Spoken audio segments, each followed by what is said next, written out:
Buenas tardes a todos.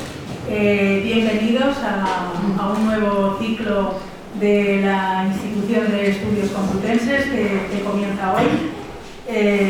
Muchas gracias por asistir. Y bueno, yo en nombre de la institución tengo que agradecer sobre todo a Midra por la colaboración que nos han prestado para la realización de este nuevo ciclo. Por supuesto a Vicente Pérez Palomar, concejal de Patrimonio, que nos ha permitido hacerlo conjuntamente con ellos y además hacerlo en este sitio tan magnífico como es la Concejalía de Patrimonio. Y por supuesto tengo que agradecer también a Ambrosio Sánchez de Rivera, antropólogo, miembro de la Institución de Estudios Complutenses y que ha sido el director de este curso que iniciamos hoy, con el título El Encín, Historia, Arte y Medio Ambiente. Esto no sería posible, desde luego, sin el trabajo, por supuesto, del coordinador del ciclo, de todos los conferenciantes que van a intervenir, y yo creo que es un ciclo que va a sorprender porque, aunque el Encín está ahí en Alcalá, pues es el gran desconocido, o uno de los grandes desconocidos de Alcalá, y tiene, por supuesto, un enorme patrimonio, no solo natural, sino también histórico, arqueológico y de todo tipo, que nos van a contar a lo largo de estos días. Bueno, y sin más, pues eso, espero que les guste este nuevo ciclo titulado El Encín, Historia, Arte y Medio Ambiente, y cedo la palabra a Mónica Martínez Castañeda, que es la directora gerente de Midra. Buenas tardes, soy la directora. Bueno, concejal y coordinador Ambrosio, del que tanto me han hablado en el Encín. Y bueno, es un placer y un honor para mí estar en la inauguración de estas jornadas. Bueno, que decía que es un placer y un honor para mí estar en la inauguración de estas jornadas dedicadas a la historia de la arqueología, del valor natural y científico del Encín. Es el principal centro de trabajo del IMIDRA. El IMIDRA tiene 11 centros de trabajo en Madrid y este es la finca y el lugar de trabajo donde se concentra la mayoría de los trabajadores del IMIDRA. Y por qué no decirlo, es el principal motivo de alegrías en mi día a día y también de preocupaciones, porque conservar ese patrimonio y todos los problemas que ello conlleva, trabajar en una finca. Ahora estaba hablando con el concejal, que tiene que ser lugar de trabajo y a la vez pues tiene un patrimonio arqueológico muy importante, unos edificios que no están adaptados a lo que es el trabajo actual, a lo que requieren, por ejemplo, los laboratorios u otras actividades que se llevan a cabo de ensayo y de investigación allí, pues es un desafío, la verdad.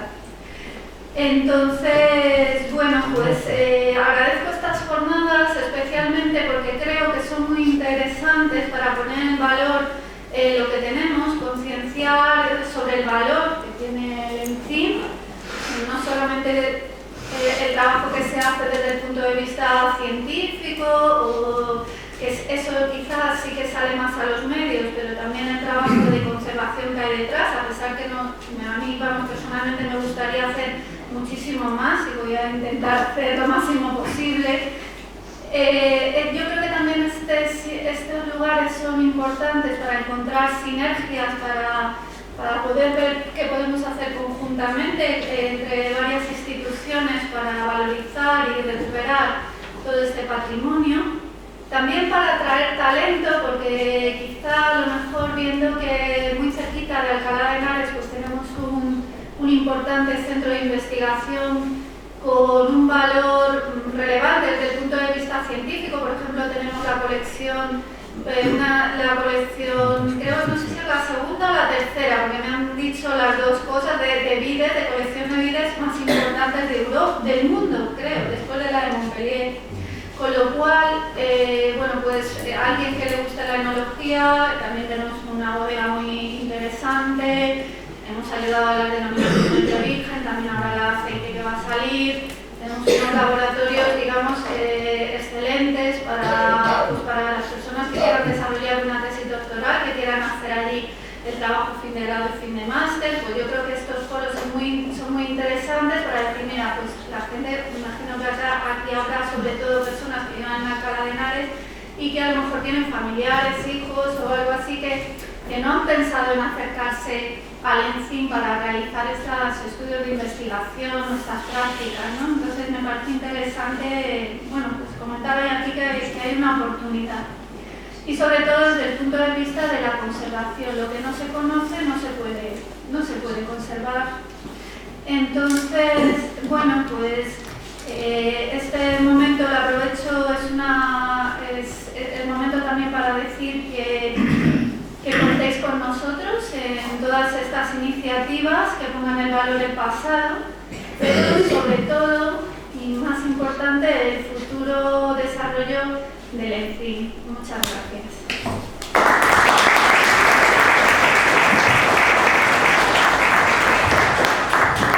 Bueno, cedo la palabra ahora a Vicente Pérez Palomar, concejal de Patrimonio del Ayuntamiento de Alcalá de Henares y también miembro de la Institución de Estudios Complutenses. Muchas gracias, Pilar, muchas gracias, Mónica, por tus palabras y por tu preciosa presentación. Muchas gracias, Ambrosio, por liderar este proyecto. Hoy es un día ciertamente emotivo para mí. Como muchos de los que estáis en la sala me conocéis, pues ya sabéis que yo vengo de ser de la Institución de Estudios Complutenses, de compartir junta directiva con todos mis compañeros y de desarrollar mi trabajo intelectual como historiador local, y que es algo que he llevado durante años con mucha pasión y en el que he desarrollado toda mi capacidad. Y entonces hoy la fortuna quiere que presente un ciclo de conferencias de la Institución de Estudios Complutenses, de una junta directiva a la que he pertenecido hasta hace escasos meses, liderado y coordinado por un buen amigo como es Vicente Sánchez Moltón, nuestro cronista de la ciudad, que está allí al fondo, pero que siempre tenemos que tenerle presente, y en el que Ambrosio, que yo no conocía, pues ha conseguido reunir junto con Vicente a un excepcional elenco de historiadores y de apasionados por la historia, la cultura y el medio ambiente de nuestra ciudad. Entonces, pues qué decir del bueno de Javier García Lledó, amigo desde hace tantos años, de nuestra maestra Carmen Román, que es el espejo en que todos nos queremos mirar desde el punto de vista científico, a la que admiramos profundamente, de María Jesús Vázquez Madruga, incansable en su trabajo, o de Juan Prieto, por poner un ejemplo del que todos conocemos su pasión por el medio ambiente. Es decir, es una suerte de ciclo que se cierra. Y es una suerte de ciclo también porque a veces estas cosas tienen componentes también de la historia vivida, ¿no? Que lo hacen todo como mucho más humano. Yo he comentado ahora mismo con Ambrosio, pues yo trabajé en el ENCIM, ¿no? La vida es así de caprichosa. Y sí, no trabajé en el INIDRA, trabajé en el INIA, pero yo trabajé en el ENCIM, trabajé en el Banco de Germoplasma Vegetal durante 7 o 8 veranos y algún invierno. Y sí, claro, al final es un sitio que tú conoces, que tienes una trayectoria personal, para el que tú al fin y al cabo has formado parte y has formado parte de esos proyectos de investigación de trigos, de cebadas, has estado en la viña, en las famosas moscas que nos reíamos hace un rato. Bueno, pues todo esto realmente te hace tener un doble sentimiento, ¿no? Un sentimiento en el que conocer este espacio. Yo recuerdo cuando yo trabajaba y veía aquellos capiteles usados para soportar las macetas en la Canaleja, y yo era todavía un estudiante de historia y decía, ¿de dónde procederá esto, no? Bueno, pues hoy vamos a ver, o empezamos a poder conocer de dónde procedían aquellos restos arqueológicos, aquellas bases, aquellos fustes que se acumulaban en la puerta de las casas de la Canaleja, ¿no? Y que pues, presumiblemente seguirán estando allí. Es por lo tanto un auténtico placer y un auténtico honor poder presentar este curso y este ciclo y estar aquí en esta actividad, una nueva actividad de la Institución de Estudios Complutenses. Me van a permitir, soy miembro de la Institución de Estudios Complutenses. La Institución de Estudios Complutenses lleva 40 años trabajando por esta ciudad. 40 años en los que nos han precedido quedan pocos, iniciaron un proyecto que se ha sostenido gracias al esfuerzo altruista de mucha gente que hoy están representados por Pilar, por Vicente, por Javier, por Josué, por los miembros de la Junta Directiva, por Maribal, por la otra Pilar que andaba por ahí, que no la veo ahora, Pilar Ortega. Pero estos esfuerzos son esfuerzos altruistas y gratuitos. ¿Y saben lo único que necesita la Institución de Estudios Complutenses para poder seguir trabajando? Socios. No lo ha querido decir Pilar, pero yo lo voy a decir. La Institución de Estudios Complutenses necesita socios. Así que hoy, como concejal y como miembro de la Institución de Estudios Complutenses, os invito a que cuando acabe este ciclo de conferencias le pidáis a Maribal o a Pilar Ortega o a Josué o a Pilar Lledó o a Vicente cómo proceder a inscribirse uno a ser socio de la institución para que el año que viene podamos organizar otro ciclo, no mejor que este, pero al menos igual. Muchas gracias.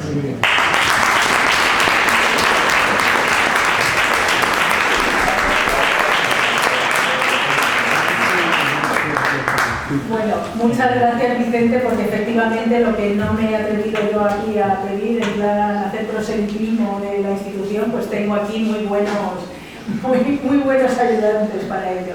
Bueno, y para concluir, le cedo la palabra a Ambrosio Sánchez de Rivera, que ha sido el coordinador de este ciclo, que además, como digo, es miembro de la institución y que nos lo propuso a Vicente y a mí una tarde del verano pasado, saliendo de un concierto y tal de música en la iglesia de Las Bernardas, y nos pareció una cosa estupenda y maravillosa y dijimos, adelante, o sea, organízalo, que vamos, que lo vamos a aceptar, encantados de todo lo que nos propongas.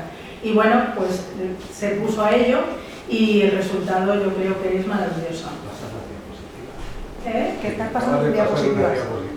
Bueno, pues ahora la vuelves. Bueno, le cedo la palabra a Ambrosio. Muchas gracias.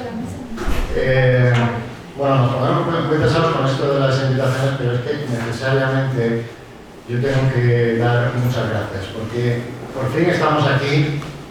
Quiero decir que se inicia el ciclo de conferencias sobre el ENCIN, lo que supone que por primera vez se va a poner en circulación un conjunto, creo que bastante completo, de puntos de vista expertos sobre el ENCIN, lo cual dará a conocer a su vez la relevancia de sus bienes históricos, naturales, de investigación, arquitectónicos, patrimoniales en definitiva. Llegar hasta aquí es el resultado de un trabajo comunitario, coral, como es habitual en cualquier actividad de este tipo. Pero quiero destacar aquí como principal actor necesario en este ciclo a la Institución de Estudios Complutenses.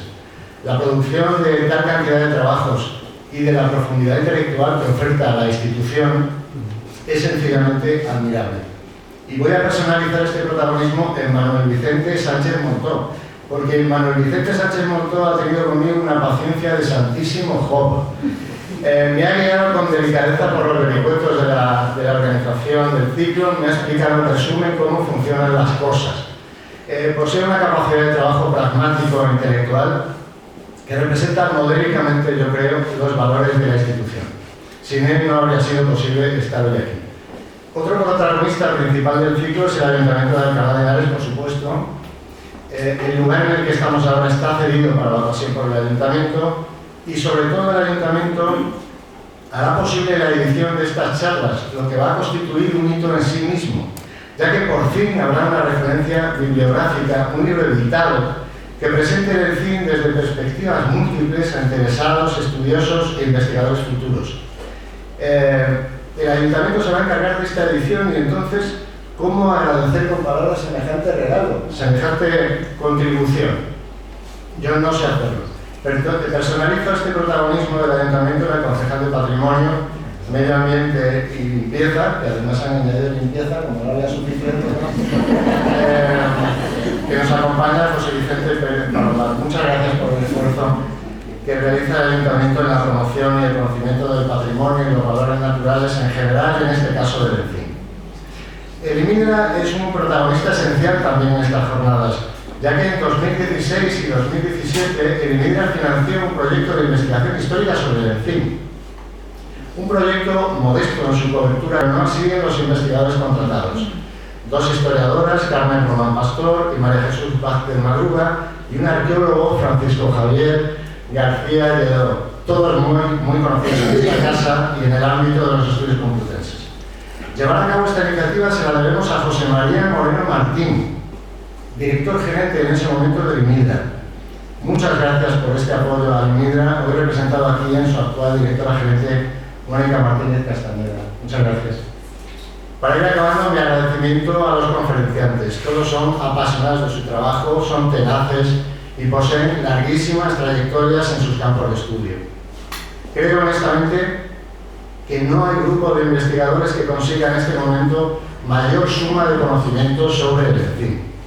Esto quiere decir que vamos a escuchar a las y los mejores en el tema concreto del que hablan, con una clara excepción que es mi caso, cuyo único mérito es haberles convocado a estas charlas, eso es así.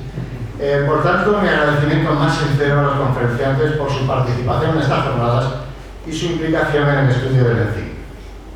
Por último, muchas gracias a las personas que se interesan por estas conferencias, a las que están hoy aquí como público y otras veces pudieran estar como conferenciantes.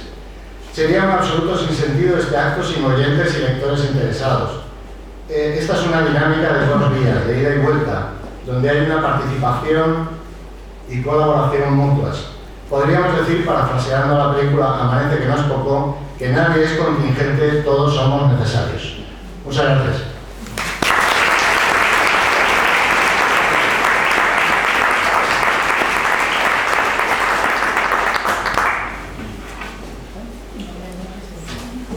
Y voy a pasar directamente a la presentación del primer conferenciante, un desconocido en esta casa totalmente.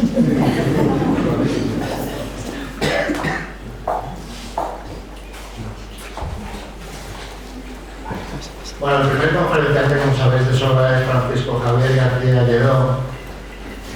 Hablar de Javier García Lledó es lo mismo que hablar de la Institución de Estudios Complutenses y de la arqueología contemporánea en Alcalá de Henares. Para quien no le conozca, hay que decir primero que es arqueólogo e historiador, formado académicamente en la especialidad de prehistoria por la Universidad Complutense. Ha dirigido numerosas actuaciones arqueológicas, especialmente en Alcalá, de modo que ha convertido la arqueología de esta ciudad y su entorno en su verdadera especialidad. Se dedicó también durante algunos años a la enseñanza, pero yo creo que hay sobre todo que destacar su labor como director de proyectos para la rehabilitación y restauración de edificios históricos, como la crujía sur del patio del antiguo colegio de San Ildefonso, trilingüe, o el antiguo hospital de Antezana del 1483. Javier forma parte de este hospital como uno de los 9 caballeros del Cabildo de Antezana. Esto es como ver una película de Indiana Jones. Cuando yo lo conocí, no me lo podía creer. Esta bonomía es lo primero que se aprecia cuando uno trata a Javier, claramente, ¿no? Y puedo añadir que pasear con él por un campo donde haya restos cerámicos, por ejemplo, es una lección de arqueología difícil de olvidar. Hoy sigue siendo el director de la revista Anales Complutenses, lo que no es pequeño trabajo, y es una auténtica suerte poder contar con él hoy aquí, raptado de su merecido retiro en tierras del norte. Muchas gracias, Javier. Muchas gracias.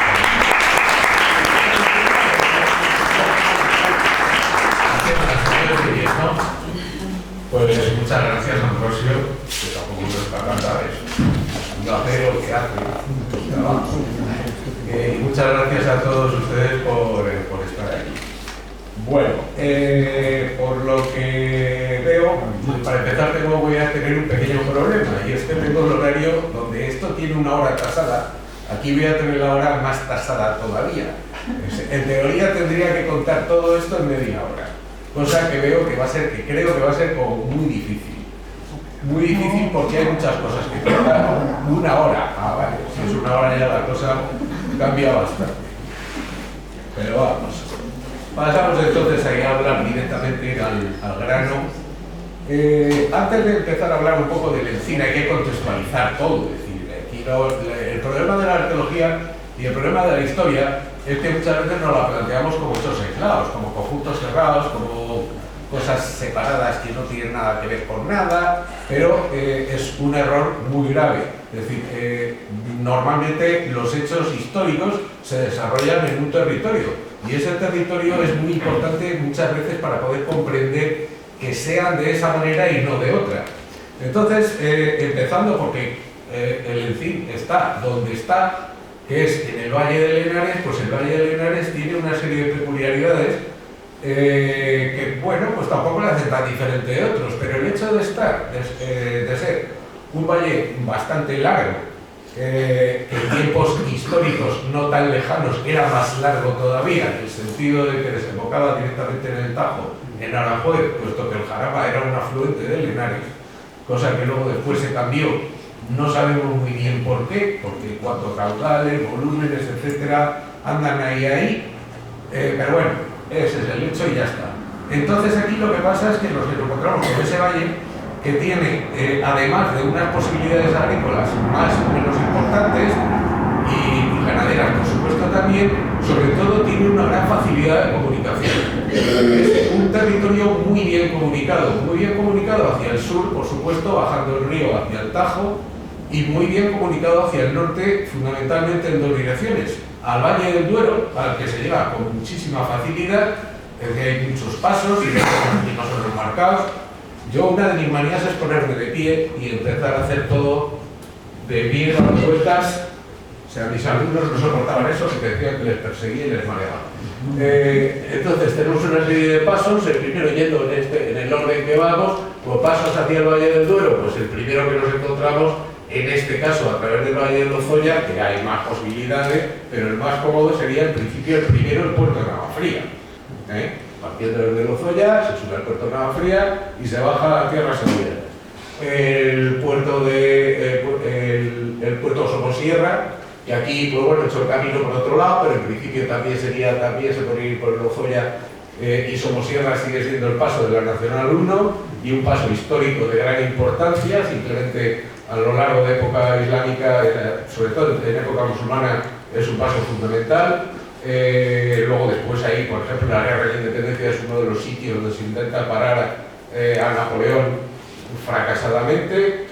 Y otra serie de pasos hacia el norte, como puede ser ya, por ejemplo, otros puertos más raros, subiendo, remontando al Sorbe, que ese casi nadie lo conoce, o muy poquita gente, es el puerto de la Quesera, que se baja directamente a Illón, a Riaza, se baja directamente a Riaza, y luego después, una vez, si seguimos remontando el río y llegamos a las tierras altas de Lenares, entonces ya la posibilidad de pasos es múltiple. De hecho, es que ahí la cordillera central prácticamente desaparece, es una serie de líneas de cerros que tampoco son nada dificultosos de pasar, y a partir de ahí puedes pasar desde territorios de Sigüenza hacia el Valle del Duero, a tierras sorianas, con mucha facilidad, sin ninguna complicación. Y para colmo de los colmos, si seguimos río arriba y llegamos pasado Sigüenza, es que nos metemos en el Valle del Ebro, que es una de las grandes vías de comunicación. La comunicación entre el Ebro y el Tajo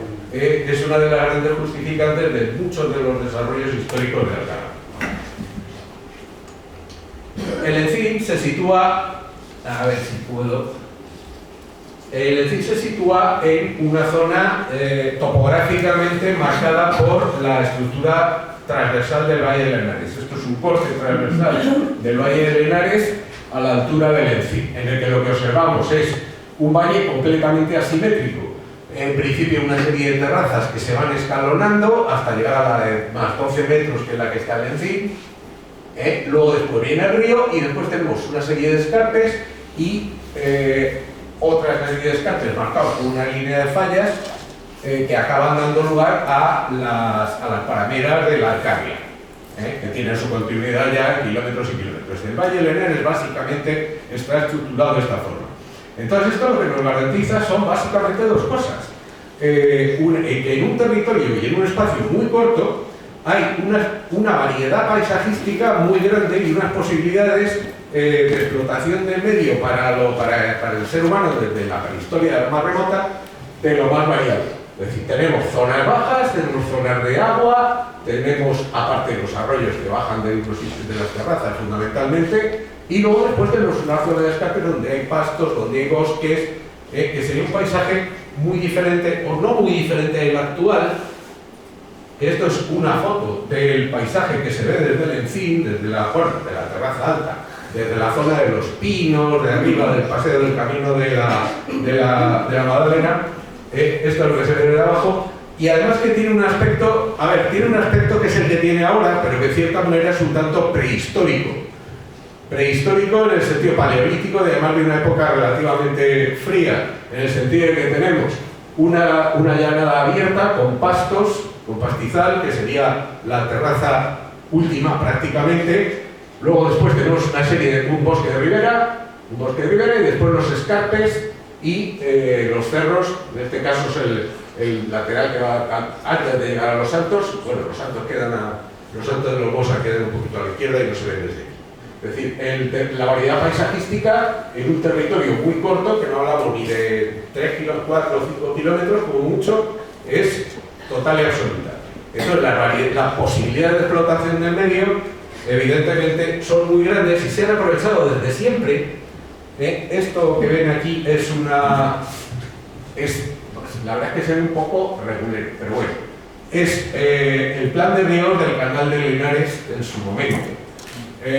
Lo traigo a colación primero porque aprovechando ese territorio, pues, lógicamente, y aprovechando las características de ese territorio, captando aguas río arriba y aprovechando ese llano de las vegas y de las terrazas, se podía y se pudo y se hizo montar un sistema de regadíos que no se llegó a concluir del todo, porque al final terminó en el arroyo de las Monjas en Meco, que a su vez va a parar al Encín y que por otra parte atraviesa el Encín sin ser el arroyo de las Monjas, porque era el arroyo de las Monjas, iba por otro lado y al final hicieron un canal para que pudiera regar el Encín, y el canal que trae las aguas de ese arroyo desemboca en un sitio muchísimo más al suroeste de lo que desembocaba en su momento.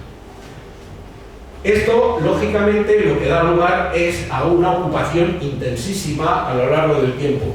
Esto, curiosa, bueno, en esta imagen no se cabe decir. Esto es una zona, es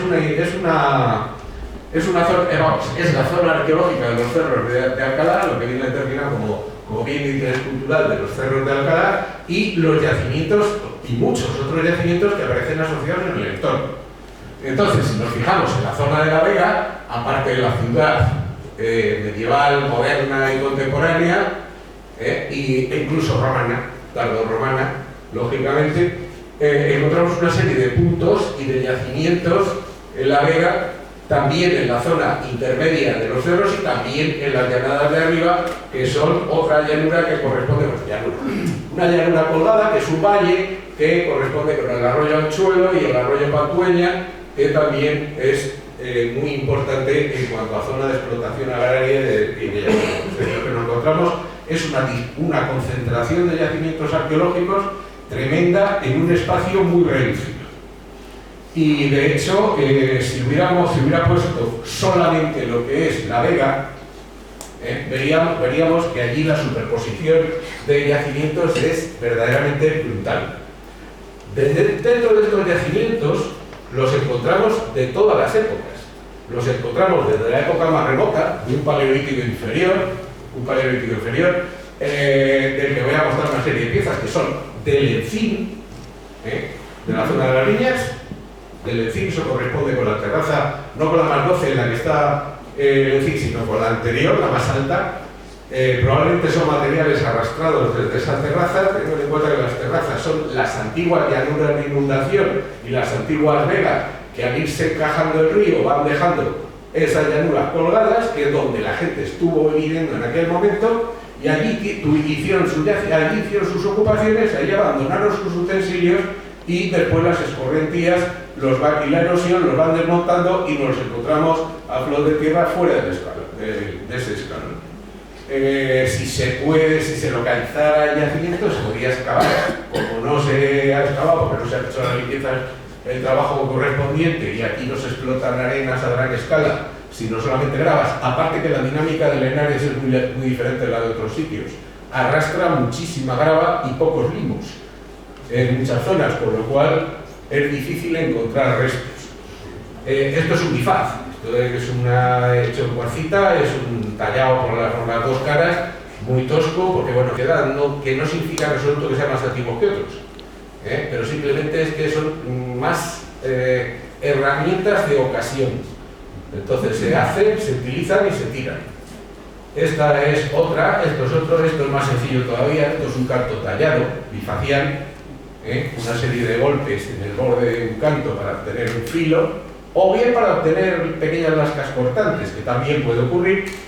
Y esto sí que también es del encín, también es de las viñas. Y este otro, que es más elaborado y que este se trajo y se llevó y se trajo seguro, porque esto es sílex, para empezar, que no hay aquí en el valle. El sílex hay que ir a buscarlo a la otra orilla del río, por las zonas altas, por ahí sí que lo hay. Y ese material, que es mucho más afilado, da unos cortes de mejor calidad, sí que se trae y se lleva. Esto en concreto es un cuchillo de dorso. Este hombre, ¿qué imaginación tiene? Eso es una piedra, sí. Bien, eso es una lasca que tiene varios bordes cortantes. Se ha mantenido un filo que es este despelado de aquí, y aquel que a ver, está dañado, evidentemente, después de 300.000 años o 250.000 años o 100.000 años, evidentemente, de rodar por ahí, está dañado. Que se mantiene ese filo natural de la lasca, que corta con una cuchilla de afeitar, y lo que se ha hecho ha sido matar los filos de ese lado y de este otro. De manera que este, cuando se coge en la mano, es muy cómodo de coger. Se coge así en la mano, se apoya a los dedos. Se apoya el dedo índice en la parte aquella de ahí arriba, y es un chisme que haces así y trabajas con él maravillosamente. Esta en concreto. Otras también. De otras épocas, el paleolítico, ya digo que solamente los únicos restos que han aparecido en la zona del Encín y en general, prácticamente en todo el Valle de Henares, se limitan exclusivamente a materiales pesados de paleolítico inferior. Paleolítico superior, pues aquí, luego dice, ¿por qué aquí no había cazadores de estos que pintaban cuevas y tal y cual? Primero, porque no hay cuevas. Entonces no sabemos, no tenemos esos yacimientos en cueva. Hay que ir a las zonas de cuevas para poder encontrarlos. ¿Dónde está esa zona de cuevas? Pues en el Alto Sorbe y en el Alto Jaramán, por decir los sitios más cercanos. Sitios que están a 2-3 días de marcha sin despeinarse.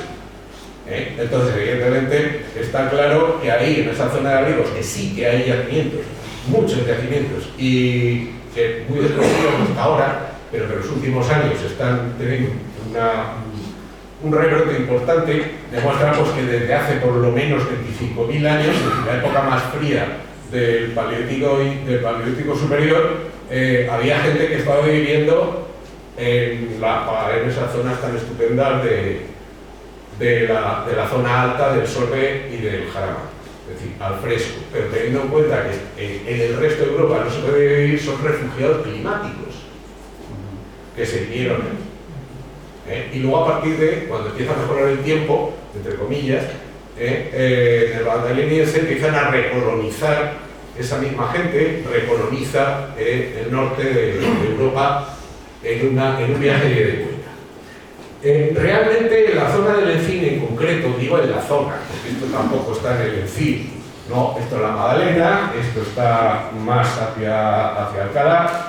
Aquí sí que hay restos de otra época. Esto es un yacimiento tremendamente complejo y tremendamente interesante, en el que voy a poner dos fotos iguales, pero esta con eso y la otra sin nada. ¿Por qué pongo esto? Porque a pesar de que sí que es posible que en la zona del Encín haya ocupaciones, ya una vez que sobre todo a partir del Neolítico, del desarrollo de la agricultura y la ganadería, pues lógicamente ahí empezamos a encontrar diferentes poblados que se van estableciendo, sobre todo en las zonas de vega, para poder aprovechar sobre todo los suelos ligeros, fáciles de trabajar, que es lo que más les interesa. Tengan en cuenta que la mayor parte de la agricultura es de roza, y vamos, en principio era una agricultura de roza y quema, como en el trópico en la actualidad, se quemaba y se desbrozaba una parcela, se sembraba, se estaba viviendo allí hasta que el terreno se agotaba y cuando se agotaba se iban un poco más para allá. Y eso lo iban haciendo y volvían otra vez al mismo sitio. Entonces esto lo que genera es unos cordones de yacimientos a lo largo de un territorio larguísimo,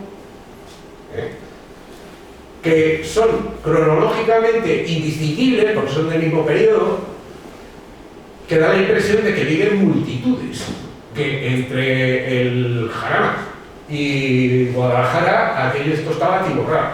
Y entonces ahí, desde la aparición de la agricultura y la ganadería, pues empezamos a encontrar pues eso, yacimientos desparramados de ese tipo, que son, la mayor parte de veces son hoyos en los que aparece basura, a veces aparecen cosas más claras y más concretas, como cabañas, grandes cabañas, circulares, en principio, pueden aparecer también recintos de fosos, también en el Neolítico, y luego ya en el Calcolítico ese tipo de estructura se mantiene cuando empieza a aparecer el metal, que lo de la aparición del metal no significa que de pronto al empezar a utilizar cobre cambia el mundo, no. Lo del cobre, al menos en esta zona, no cambia nada.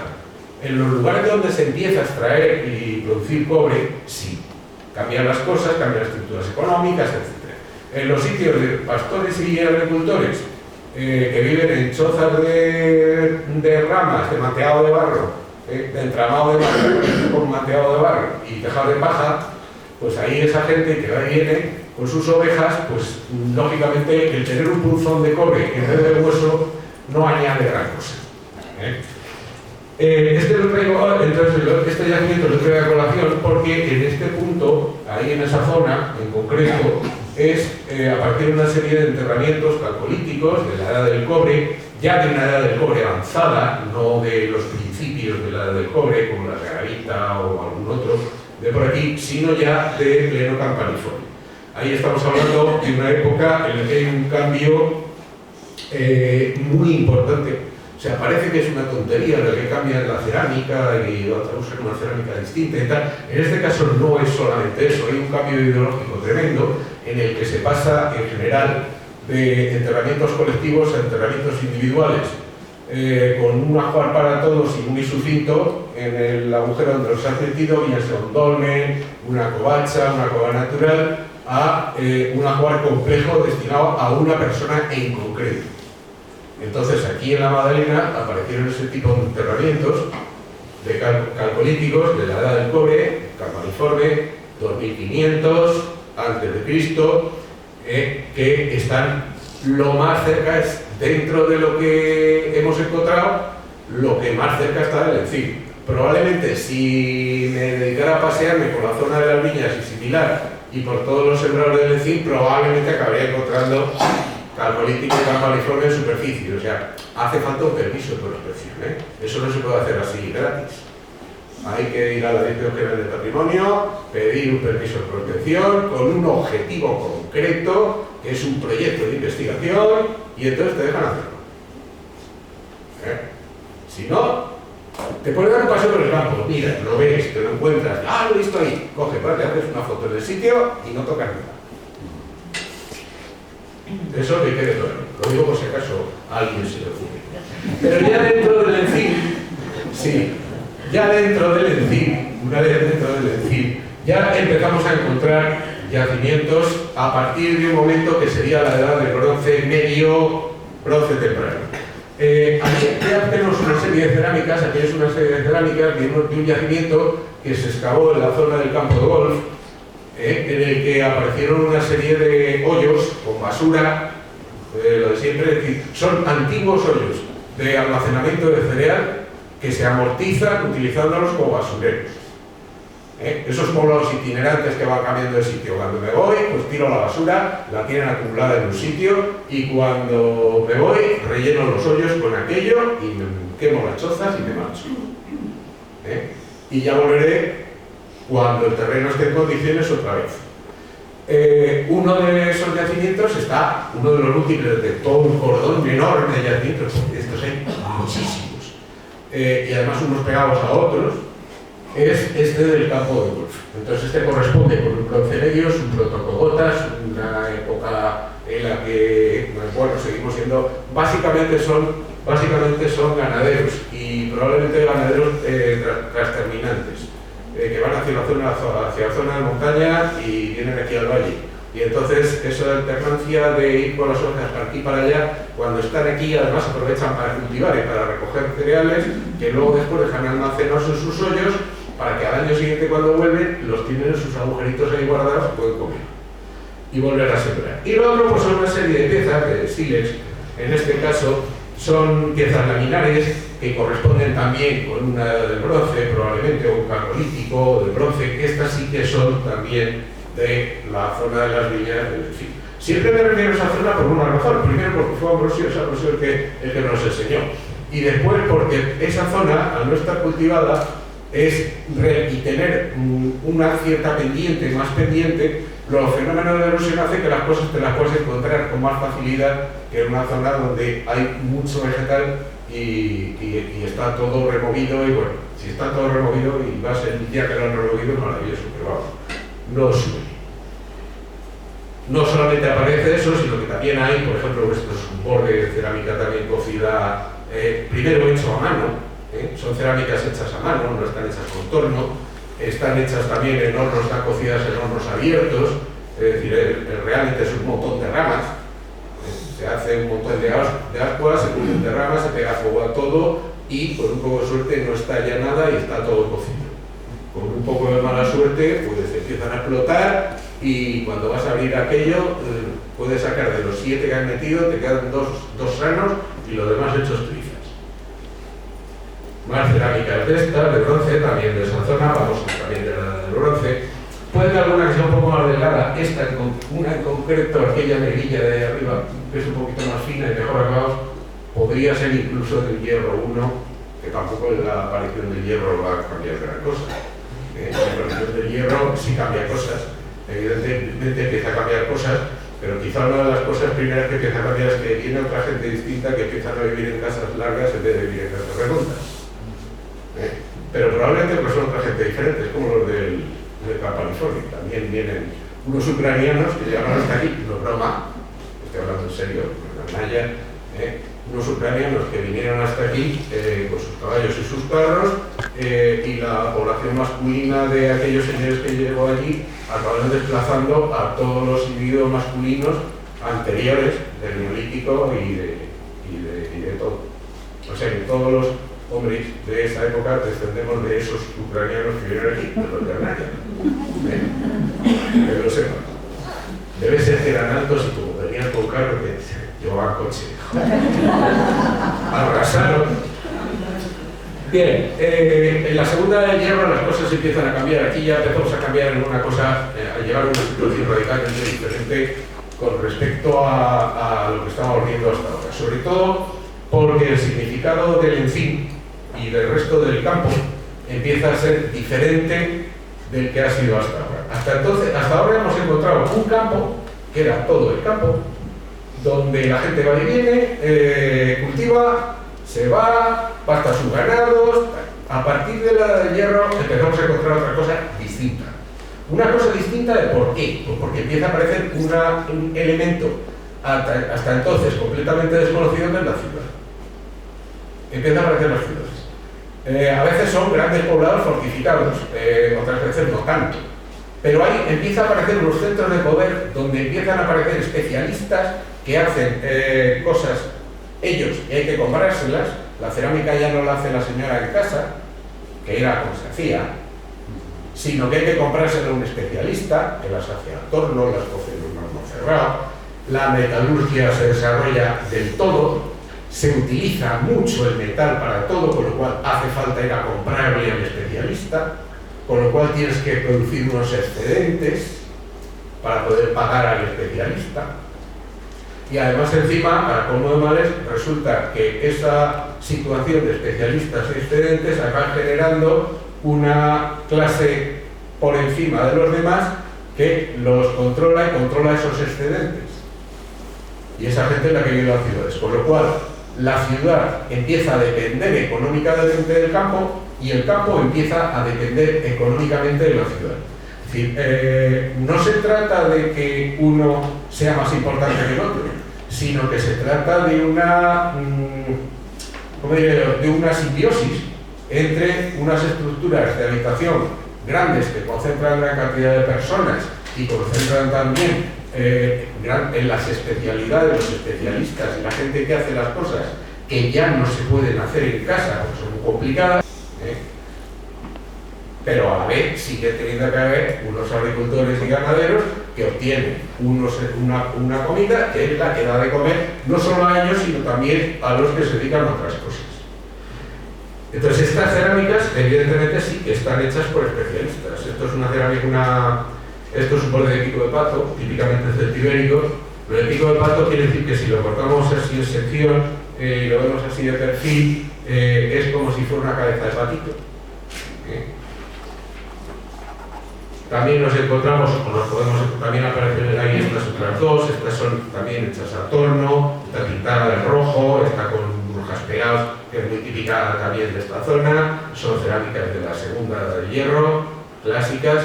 ¿Dónde estaba la ciudad de la Segunda Edad del Hierro? Pues probablemente en contra de lo que opina todo el mundo y lo que estaba donde ya no se puede encontrar. De hecho, estaba en Villavilla, donde está ahora Peñasalvas. Exactamente donde está Peñasalvas. Donde está Peñasalvas, la urbanización Peñasalvas, la zona más alta de Peñasalvas, cuando se fue a hacer todos los sistemas de saneamiento, ahí se hicieron una serie de zanjas, y yo que fui a ver a un amigo que estaba allá arriba, pues vi las zanjas y vi que aparecían allí casas cortadas una tras otra, una tras otra, una tras otra. Eso, aunque parece que es el llano que da a Pantoña, mentira podrida, es un alto que se domina perfectamente el Pantoña, y no solo el Pantoña, todo el Linares hasta la sierra. Y para arreglarlo más, la subida que hay, que es la carretera del Zulema, la vieja carretera del Zulema, tiene en lo alto un recinto fortificado que tenía dos fosos que ahora ya los colmató el Ayuntamiento de Villavilla y ni se ve ni nada de nada. Cuando yo iba a subir por ahí de Zascandilla del Río, que subiese allá al cerro, el foso se veía perfectamente. En las fotos aéreas antiguas se ve el foso. Con lo cual tenemos una población relativamente grande, más un fortín dominando el paso, el acceso, que probablemente ese acceso no era solo de la Edad del Hierro, sino que luego después se mantiene en época romana, se mantiene en época medieval y se ha mantenido hasta que hicieron la carretera nueva del Ulú. Pero esa era la subida. Bien, sobre eso, realmente esta gente, la ciudad estaba ahí probablemente, y el problema es que esto no es un estado, es decir, es un territorio más o menos amplio que controla esa gente de ahí, que no sabemos cuál era. Y sin embargo, claro, cuando cambian radicalmente las estructuras sociales en época romana, pues empezamos a encontrar otra cosa completamente distinta. Lo más importante de todo es que la ciudad se consolida como tal. El Imperio Romano no es un imperio de una ciudad de Roma que controla todo el territorio, lo es. El Imperio Romano se puede definir, la mejor manera de definir el Imperio Romano como tal es la de una estructura de multitud de ciudades solapadas unas con otras, interdependientes unas con otras, que están dominadas evidentemente por una, la capital, que es Roma. Pero luego después, detrás de eso están las estructuras provinciales, tenemos las provincias. Provincia, nosotros, en el principio tarraconense, luego ya más tarde pasaremos a la cartaginense del siglo IV, pero en principio tarraconense. Capital, Tarragona, dependemos de una ciudad que es Tarragona. A su vez, la provincia está dividida en una especie de subprovincias que son los conventos jurídicos. Nosotros dependemos del convento jurídico de Zaragoza, del César Agustano. Curiosamente estamos en el Valle del Tajo, pero dependemos del Valle del Ebro. Algo habría. De hecho, la arqueología muestra que a lo largo de, sobre todo de la época del Alto Imperio hasta el siglo II, III, la dependencia económica con el Valle del Ebro es absoluta. Absoluta. Todo viene de allí, todo va para allí, etcétera, etcétera. Y a su vez, tenemos una ciudad que es Complutum, que tiene a su vez un territorio. Y ahí tenemos ese territorio. Sé que se ve fatal, porque no la diapositiva, vamos, las imágenes que puede uno, lo que se ve muy bien luego cuando lo pone grande, se ven fatal, salvo honrosas excepciones. Pero en principio se trataría de un territorio que, bueno, hay muchas discusiones, se podría discutir más, menos. Hay quien lo lleva por el este hasta más allá de Guadalajara, hay quien lo retrae del oeste hasta la altura del río Guadarrama. O sea, si le cortamos hasta la Guadarrama, en vez de llegar hasta Cenicientos, a ver, la piedra escrita de Cenicientos es el límite entre la Lusitania, la cartaginense y la tarraconense. Ese es el sentido que tiene la piedra esa. Entonces, si lo quitamos de aquí, lo añadimos para allá. El tema de Titucia, bueno, pues de Bayona de Tajuña, pues sí que parece que es importante, que es un yacimiento importante. No está claro que sea una civitas, puede ser una mansio, con lo cual el territorio complutense llegaría hasta el Tajo, del todo, saltándose el Tajuña, y el límite norte, pues porque resulta que hay un término augustal con Henar Viejo, el Anita de la Soledad, hay una piedra que es un término augustal. Todos los términos augustales normalmente son los límites entre ciudades. El problema que tiene la piedra es que se mueve mucho. Sí, y por grande que sea, da igual, se mueve muchísimo. Entonces, no tengo nada claro que eso esté ahí desde el primer momento, pero bueno, aunque estuviera ahí desde el primer momento, no está claro si el Valle de Lozoya corresponde con Complutum y Segovia empieza en los Montes Carpetanos o no. Es verdad que en época medieval sí que el Valle de Lozoya pertenece a Segovia, pero no podemos extrapolar las situaciones medievales, y ya veremos ahora que no, en absoluto, ya lo veremos un poco más adelante, con las situaciones en época romana. Pero bueno, el caso es que hay un territorio enorme, que es la provincia de Alcalá, llamémosla de alguna manera, que tiene una serie de explotaciones de todo tipo, que hay, pues lo más conocido evidentemente de todo el mundo es la villa romana. Las villae, que son esas grandes explotaciones agrarias de los grandes señores, con sus tierras, sus siervos, sus colonos, etcétera, etcétera. Pero no solamente hay eso, hay otro tipo de habitación.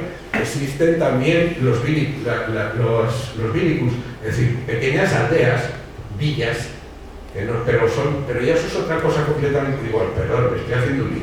El vilicus es el señor que cuida la villa, de parte del dueño. Qué mala cabeza. A veces se me va la pinza, pero bueno.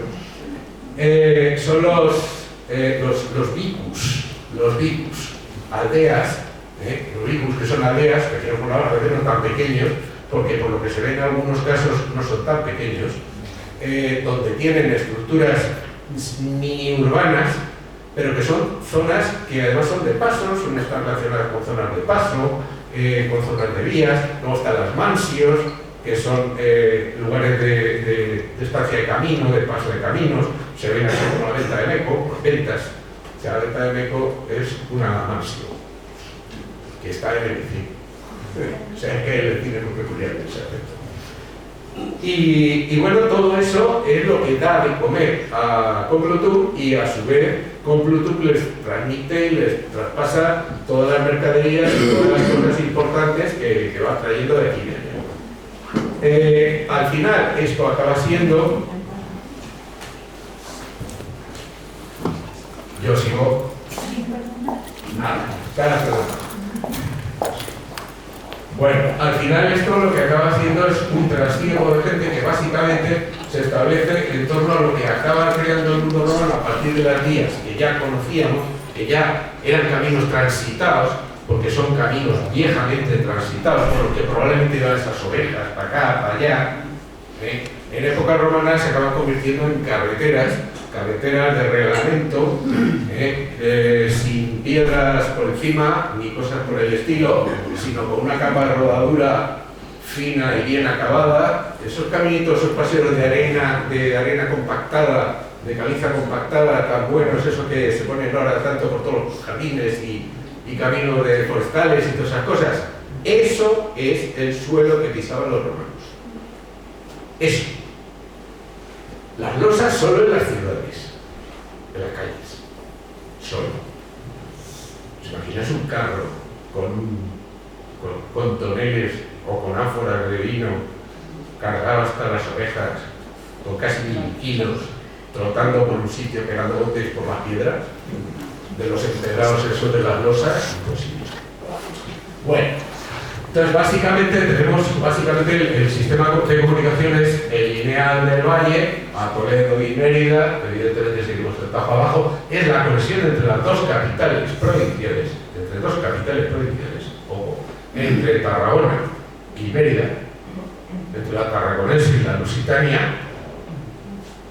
es el camino principal, y luego después otros, quizá no tan importante, bueno, sí tan importante, puesto que es el que va también a Cartago, que va también a otra capital provincial, a la cartaginense, y que luego después, en época del Bajo Imperial, se acaba convirtiendo en la capital de la que depende Complutum, y luego después hay la vía que va hacia Cauca, hacia Coca, hacia Segovia, hacia el norte, en definitiva, que es la que va por la vía de Segovia, por el paso de Segovia.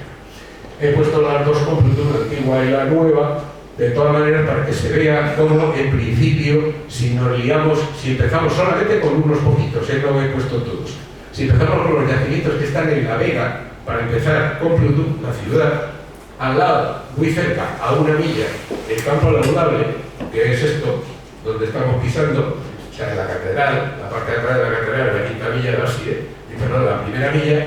Luego después está la Villa del Val, un poco más lejos, un poco más allá el yacimiento de la Madalena es un yacimiento de tipo industrial, que es otra cosa, y luego por fin el Encín.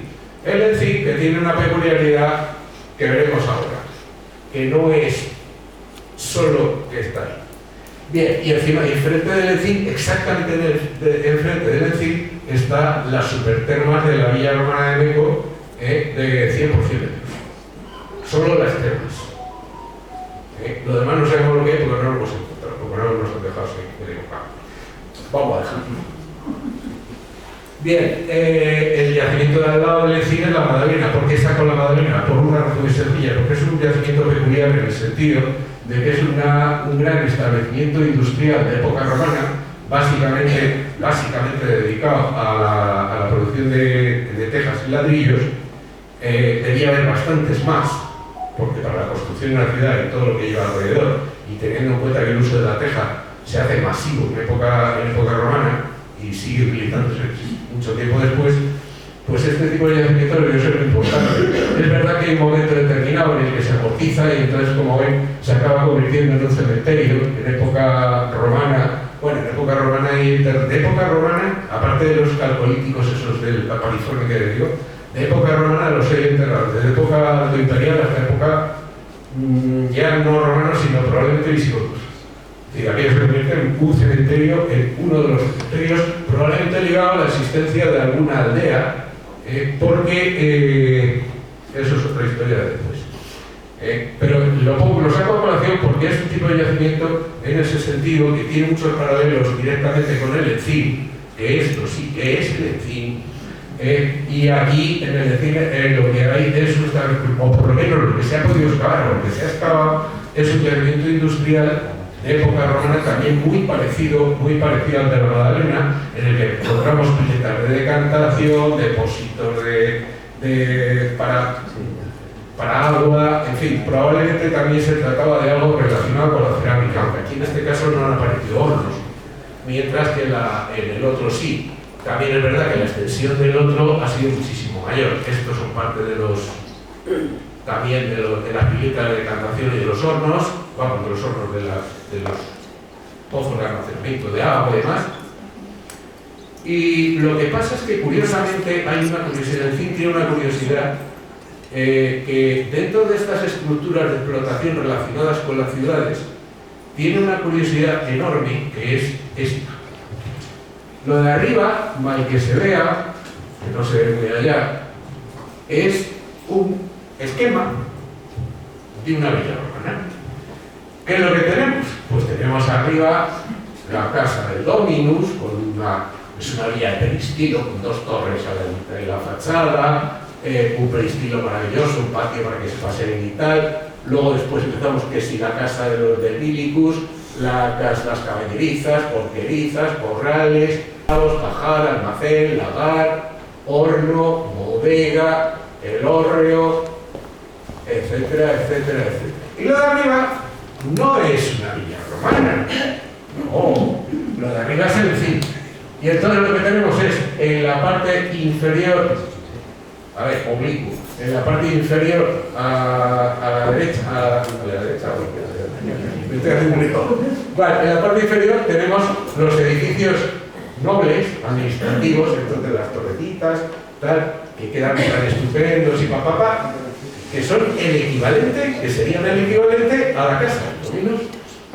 Enfrente, ¿qué es lo que tenemos? Pues tenemos que si la bañanería, los hilos, los almacenes, etcétera, etcétera, es decir, la casa de donde viven los criados, donde están los no sé qué, corrales, etcétera, etcétera. Es decir, la estructura que el Encín tiene ahora mismo y que mantiene ahora mismo es idéntica a la de una villa romana. Idéntica. A mí esto es una cosa que me sorprendió muchísimo cuando me puse a analizarlo. Para terminarlo de arreglar, enfrente tenemos la venta de Meco.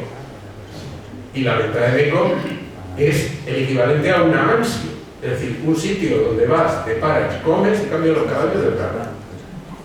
Y pasas la noche si es que no quieres viajar de noche. Y entonces empiezas a arrancar ese viaje de noche. Es decir, esa identidad que está dentro del cine, esa identidad entre las estructuras de ocupación del Encín, en ese sentido, y las estructuras de ocupación de una villa romana es verdaderamente sorprendente. O sea, no hay el mejor ejemplo que se pueda poner para explicar a la gente qué es una villa romana que lleva los Encín este caso. Exactamente así. De hecho, es que la calzada pasaba por el Encín. Bien, no solamente es que en el Encín haya esos restos, sino que probablemente en la zona, esto está pegado a la Canaleja. Esto es la punta extrema oeste del Encín. Ahí, esto es una foto antigua, que después se empieza a rastrear en fotos posteriores y no se ve absolutamente nada, pero ahí hay una estructura oculta. Eso blanquecino, rectangular, todo eso sí, eso es una estructura ahí enterrada. A título de anécdota, cuando esto estaba abierto, que no había puesto el vallado todavía el Encín, una vez me encontré a 2 señores y iba yo de paseo por allí. Y curiosamente llevaba un chaleco verde y iba vestido un poco reglamentario de algo, no se sabe qué, parecía que iba de uniforme. Y me encontré a 2 señores con el pito ahí, pipipi. Les di el alto, yo todo chulo, y les dije que eso estaba absolutamente prohibido, cosa que no era, y que además aquello era una finca del Estado, que era de acá, pipí, de la Comunidad de Madrid, que tenía manchas. ¡Ay, perdón! Y se fueron. Me doy una vuelta por allí y había trozos de mortero con teselas, cerámica, no sé qué, no sé cuánto. Todo lo que pueda imaginarse uno que esté tejas, ladrillo, piedras de caliza gordas, que no tienen nada que ver con aquello, de todo, cerámica romana, absolutamente de todo. Y para colmo de colmos, cerca de eso apareció este chirimbolo que vemos aquí. Ese chirimbolo que vemos aquí y que está ahora en la parte de atrás del Encín, ya ha pasado el camino a la Magdalena ya al final, y que está exactamente donde lo dejamos aquí, ahí sí. Pero más matorrales alrededor cada vez, las plantas crecen.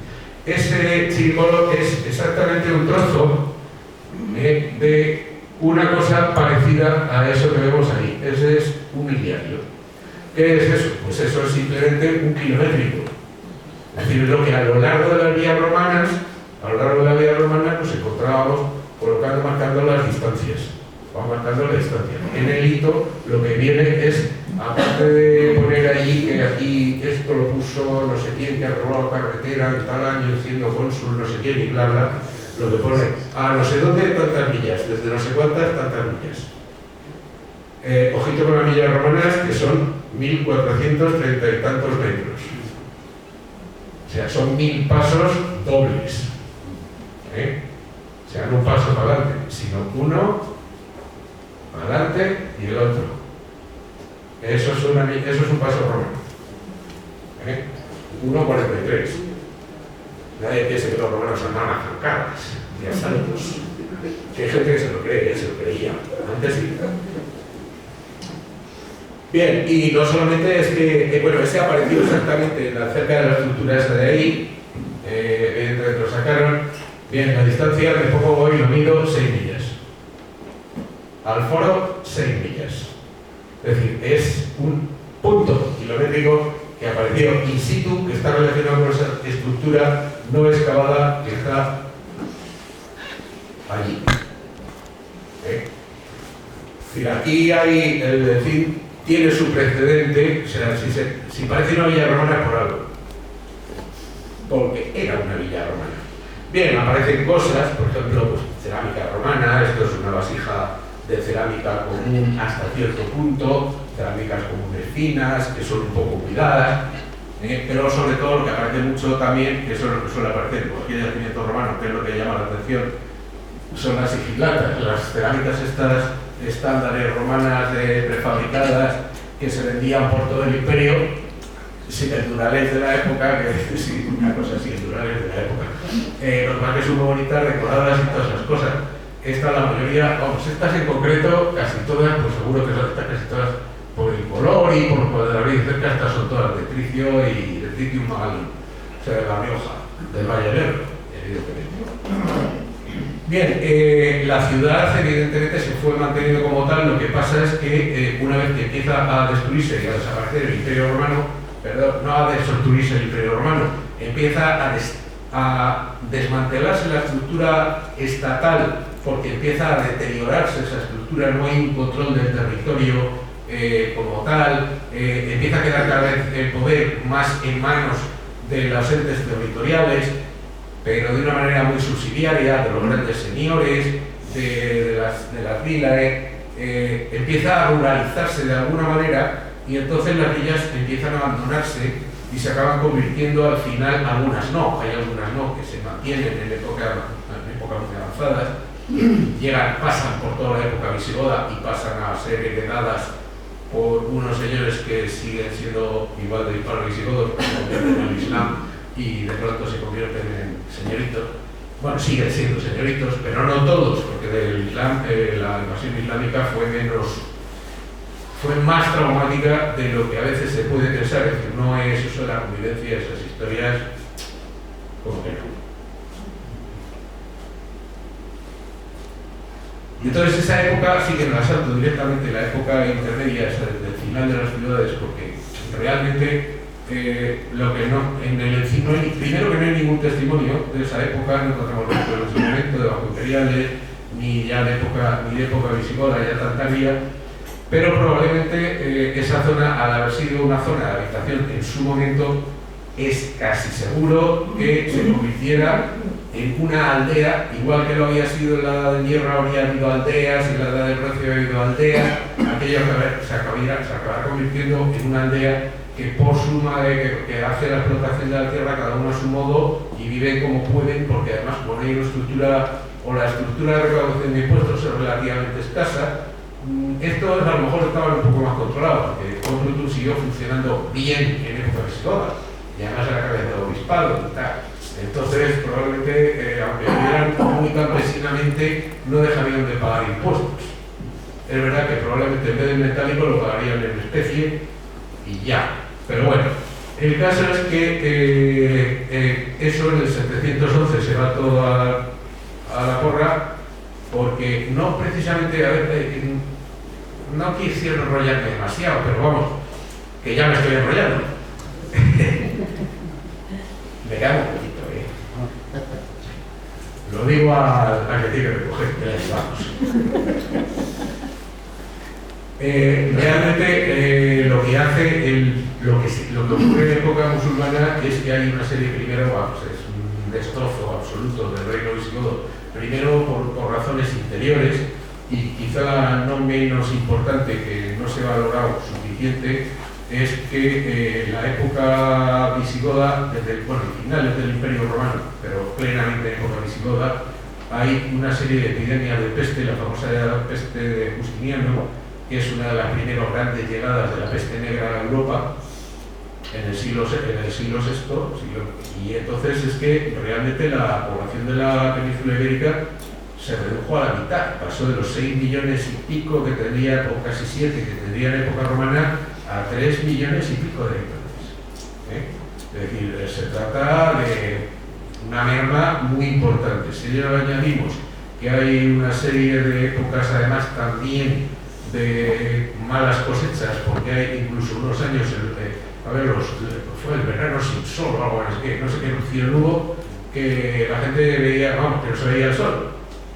Se veía una cosa, un disco naranjita ahí apagado entre una neblina, con lo cual ni llovía ni nevaba, hacía mucho más frío del debido y una sequía intensísima, con lo cual la gente también se murió de hambre.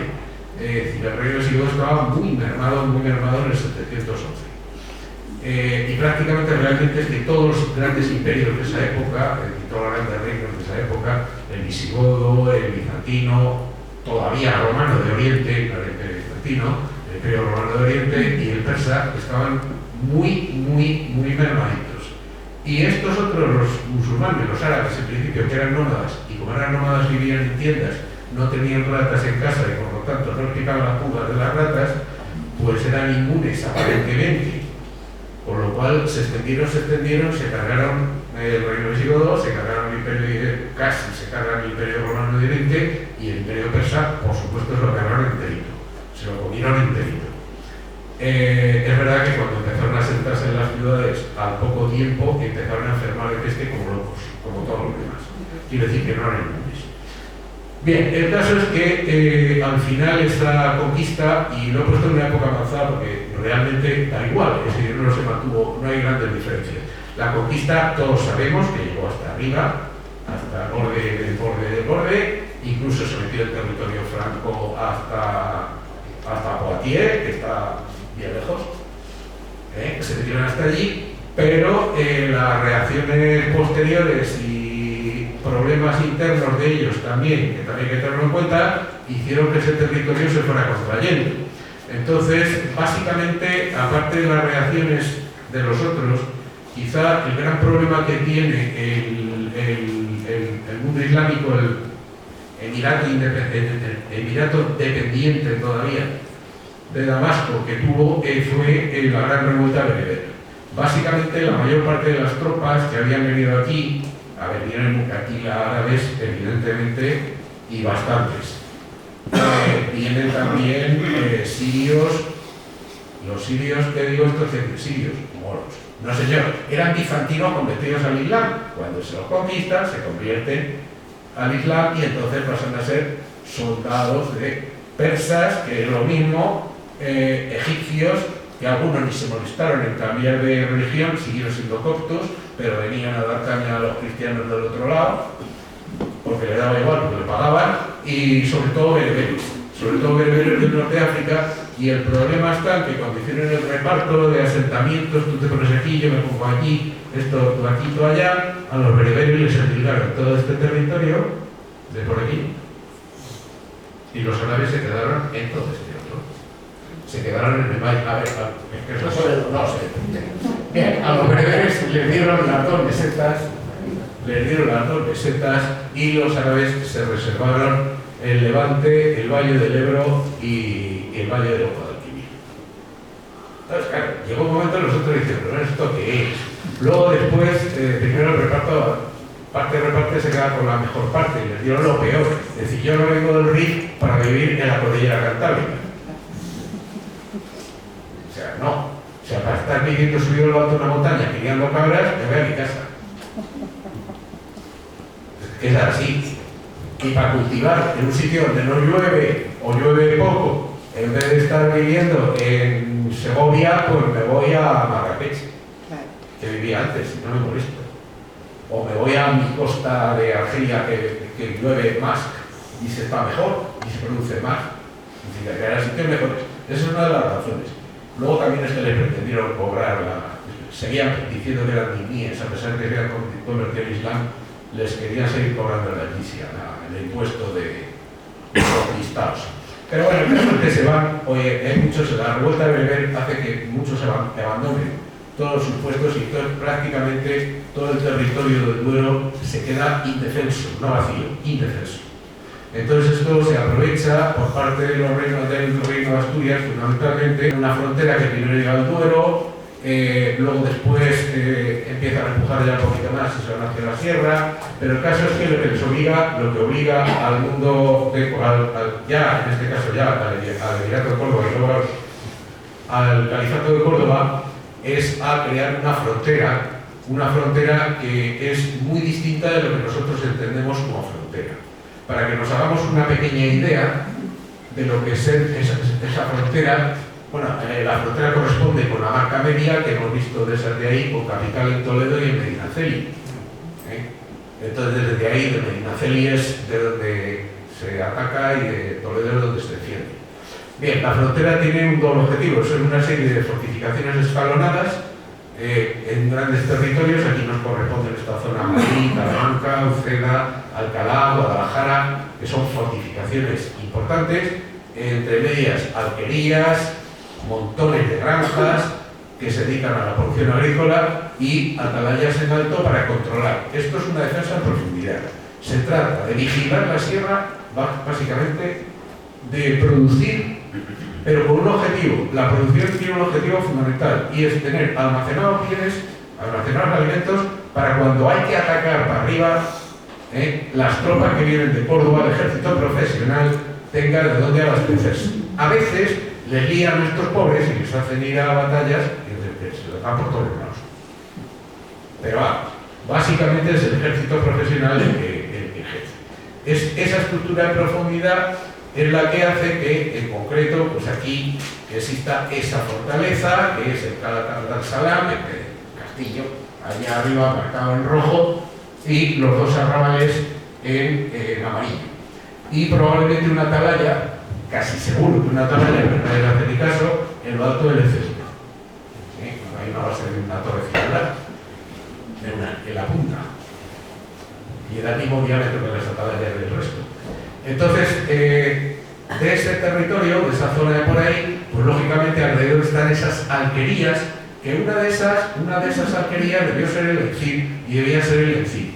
Del Encín realmente hay muy poquito de esa época, hay muy poquito, al contrario que lo que ocurrió en la época romana, fundamentalmente que es aparatoso, salvo un Candí de Piquera, que no es pero es una cosa parecida. Pero lo más interesante, lo más curioso del Encín en este momento y de esta zona, de esa zona en concreto, que se convierte en una zona borde, una zona de límite. Una zona de límite en la que tenemos, por un lado, la tierra de Alcalá, Alcalá y su tierra, tenemos la tierra de Alcalá, en la que no se incluye el Encín, pero que curiosamente, al contrario de lo que ocurre en la época romana, en vez de tener el centro de poder el centro y luego después se extiende alrededor, el centro de poder, vamos, la comarca, la tierra de Alcalá, el Tánger, o como queramos llamarlo, se va hacia el sur. ¿Por qué? Porque realmente Alcalá, la frontera, está en una posición dominante sobre el río. Excepto Camarga, lo demás está detrás, que es lo que abastece a esa fortaleza y lo que controla esa fortaleza, es ese sentido de frontera hacia atrás, hacia el sur. Por eso está ahí. Y sin embargo, pues bueno, así aparece en el fuero, de Alcalá, que pongo ahí, y sin embargo aquí nos encontramos en el territorio de Guadalajara, que le pasa un poco lo mismo, tiene un poco delante y mucho detrás, y tiene un pico en el que aparece aquí, este pico que actualmente corresponde por Alcalá, el pico este de aquí del Azuqueca, aquí para abajo, ahí en la punta, ahí, exactamente ahí, en la punta, límite, nos encontramos con una aldea, una alquería probablemente de esas tantas que se llama de diferentes maneras. Hay nombres para todo, aparece en la documentación de diferentes formas. Anorsinia, Norsin, Agarcín. Al final se acaba convirtiendo en el Encín, que se parece... A ver, no sabía qué lo significaba y lo llamaban como quisiera. Y en realidad el nombre deriva de esa planta, de la nueza blanca, que también se llama Anorza, Amorca, y bueno, la lista, si hubiera la Wikipedia, hay como media página de nombres populares. Pero vamos, uno de ellos son Anorza, que es la nueza blanca y que es una planta tóxica, pero que lógicamente, pues, como todas las plantas tóxicas, deben utilizarse para fines medicinales de algún tipo. Y además es que es característica de las zonas húmedas, de las orillas de los ríos, arroyos y similares. Con lo cual debe ser bastante abundante allí y es lo que dio lugar a que se llamara de ese modo. Es decir, a esa aldea, junto con otras de alrededor, ya conquistada por los cristianos, aquí pongo otra porque en el Encín de esa época ya cristiana no tenemos ningún resto, tenemos la del vecino, que es la Canaleja, son una serie de aldeas, de pequeñas aldeas, que son el equivalente a esas alquerías, villas, a las alquerías de época islámica, se acaban convirtiendo en aldeas que empiezan a depender también otra vez, ya no tanto de una fortificación y tal, sino de unas ciudades propiamente dichas, de manera que los antiguos alfoces, que se llamaban así también, y luego se siguen llamando igual, de esas fortificaciones, se acaban convirtiendo en comunidades de villa y tierra, con una villa que es la cabecera, la bajada Alcalá, aunque sea Alcalá del señorío eclesiástico, que estaba incluido en las comunidades de villa y tierra,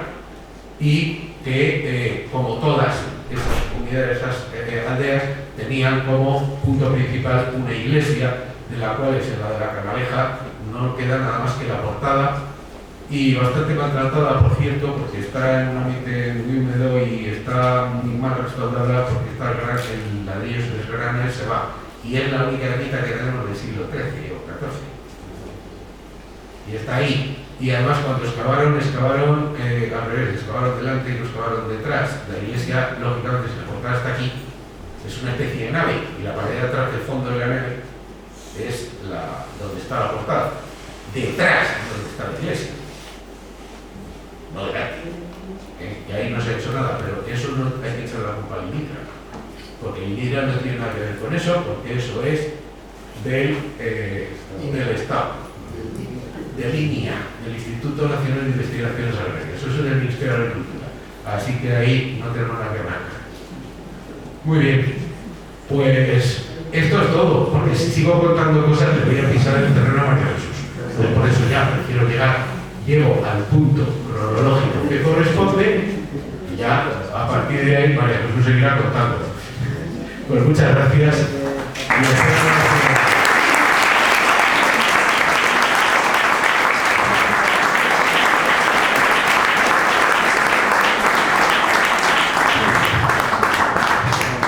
Buenas tardes, muchas gracias. Y simplemente recordarles que el día 20, el próximo miércoles, tenemos la segunda conferencia, como muy bien ha indicado Javier, que la dará María Jesús Vázquez Madruga, y que empezará con la historia del Encín a partir de 1432, porque una de las cosas buenas que tiene el Encín es que conservaba un archivo, ahora no está en el Encín, yo en su momento sí que lo vi allí, está ahora en el Instituto, en el Archivo Regional de la Comunidad de Madrid, pero que tiene documentación desde 1432. Y eso será lo que nos contará el miércoles que viene. Muchísimas gracias.